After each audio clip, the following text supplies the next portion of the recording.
The first model we're going to assess is about random selection. Random selection of a jury panel.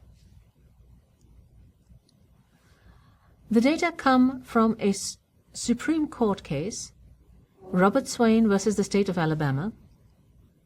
Robert Swain lived in Talladega County, Alabama, and in the early 1960s, he was convicted of a crime. Swain was a black man. He appealed his conviction, and he appealed it all the way to the Supreme Court. One of the aspects of his appeal was that the jury was all white. Now, the jury is supposed to be selected at random from the population of eligible jurors. Actually, it's not the 12 people who serve on the jury that are supposed to be selected at random, but a larger panel from whom they are drawn. That is the law. In those days in Talladega County, only men 21 years or older were allowed to serve on juries. And in that population, 26% were black. On Robert Swain's jury panel of 100 men, supposed to be selected at random, 8 were black. That's smaller than 26%. And so the case that Swain and his lawyers made was that it was too small. In 1965, the Supreme Court gave its ruling, and part of the ruling concerned the disparities between the percentages in the population of eligible jurors and the actual panel from which the 12 jurors were drawn. The court wrote, "The overall percentage disparity has been small and reflects no studied attempt to include or exclude a specified number of Negroes." Now, I apologize for the use of that word. This is a quotation from a Supreme Court ruling. That's why we're using it. The court denied the appeal. Now, we don't have before us all the complex details of the case, but we are in a position to see whether the percentage disparity between the 26% black men in the population and the 8 out of 100 black men in the panel was small relative to what would be predicted just by chance. And we're in that position because we can draw at random from a population of 26% black men and 74% of other ethnicities and see how many black men we get in our sample of size 100. Why 100? Because that was the size of the jury panel. We're going to simulate data under the model that the panel was actually selected at random. And we'll see. If the panel had been selected at random, then how many black men would it have had? To do this, we're going to have to sample from a categorical distribution. Which categorical distribution? That of black men and men who are of other ethnicities. So there are just 2 categories, black and not. You've seen many ways of sampling. You've seen NP.random choice. You've seen sampling from a table. We're going to do something rather simpler. The function sample proportions takes 2 arguments, a sample size and a distribution of the population provided as a list. Now, what does that mean? That means a list containing the proportions of the people in the different categories in the population. And what this does is it samples at random from the given population and returns an array containing the distribution of the categories in the sample. So, for example, if the distribution in the population was 0.26 and 0.74, where does that come from? 26% black, 74% other. Then sample proportions samples at random from that population and gives us an array, and the first element of the array will be the proportion of black people in the sample, and the second will be the proportion of people of other ethnicities in the sample. Let's do this and see what we get. The first thing we'll do is we will set up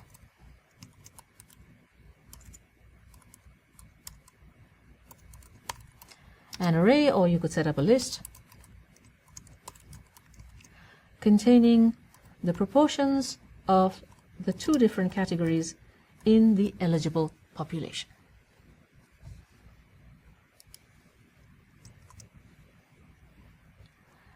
And then we will we will use sample proportions.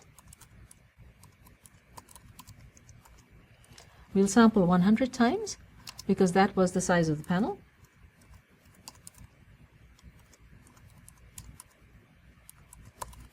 From the distribution that we have specified.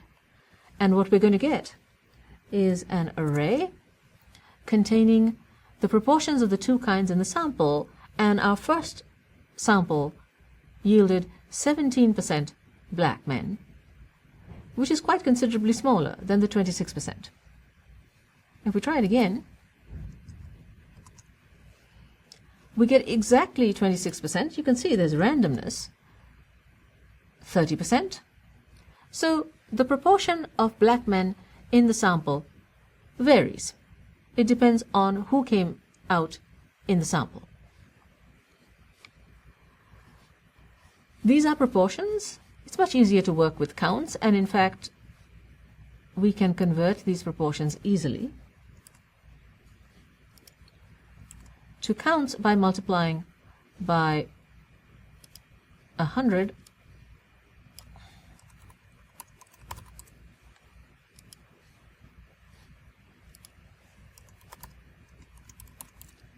This will give us the count of the black men as well as the other men. And this time we got 18 black men in the sample and 82 of other ethnicities. And what we want is the number of black men. That is item 0 of the array. What we've done is we have figured out how to run one simulation, one random sample of size 100 from the eligible population, and in that random sample we have counted the number of black men. We can do this over and over again and see how this count changes, and then we will have the distribution of how this count could come out. Let's just do it and then we'll see. So we start out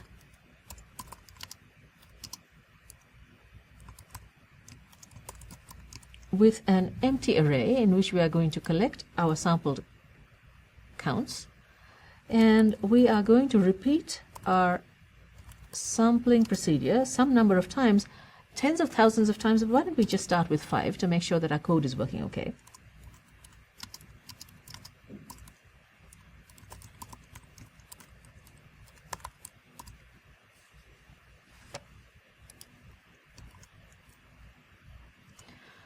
So we have to repeat the code that we had for sampling from the population and extracting the number of black men. And so why don't we do sample distribution will be the array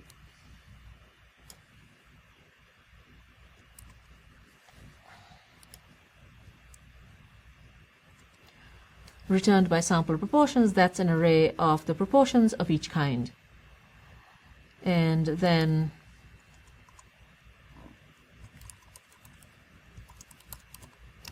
to get the count, we multiply by 100.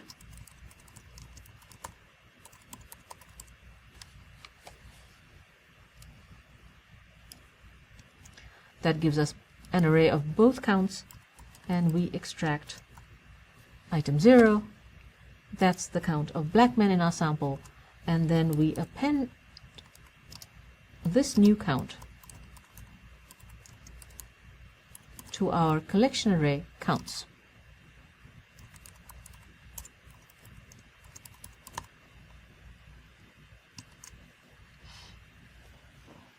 At the end of this, what does counts look like?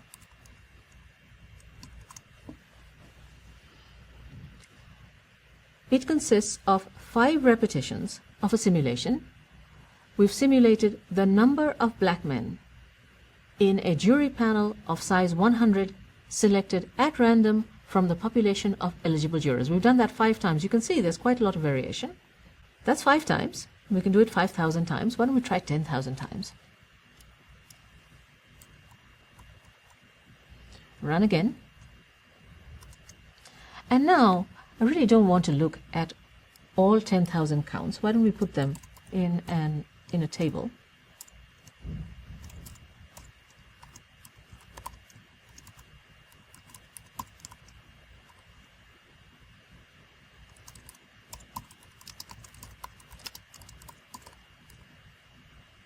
We'll remind ourselves that these counts come from random samples from the eligible population. And instead of looking at all 10,000 counts, why don't we just draw a histogram?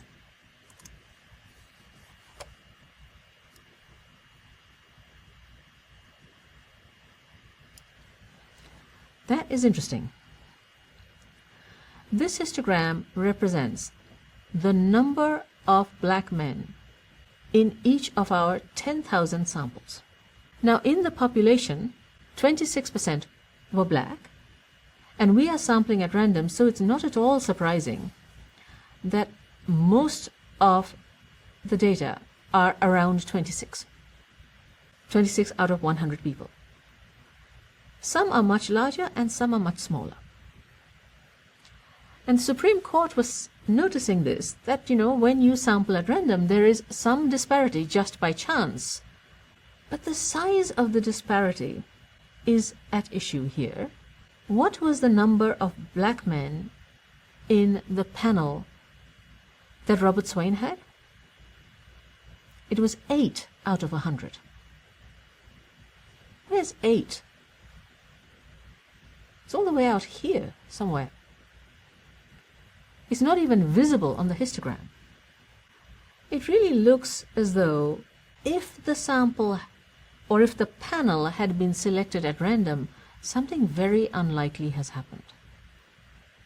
Just to make sure that there's nothing strange about this particular simulation, we'll just run it again. We've got a computer. Another set of 10,000.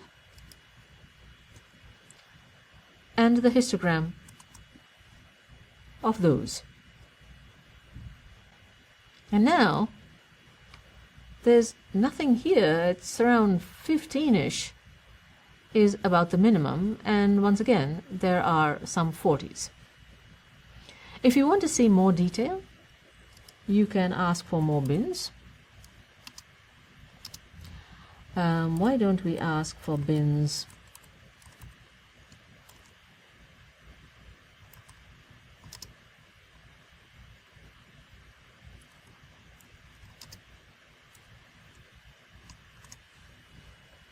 The bins have width 1 and each one is an integer, and it's much easier to see now what is going on. We are sampling at random from a population in which 26% are black, and so it's not at all surprising that in 100 people we're most likely to get around 26 black. But Swain's number of 8 is all the way out here. It does not look like that sample, that panel, was drawn at random. It is possible that those 100 men were drawn at random and there were only 8 black men in that panel. But it is very unlikely. That's what this simulation shows. And so we have to conclude that the data are not consistent with the model of random sampling from the population of eligible jurors.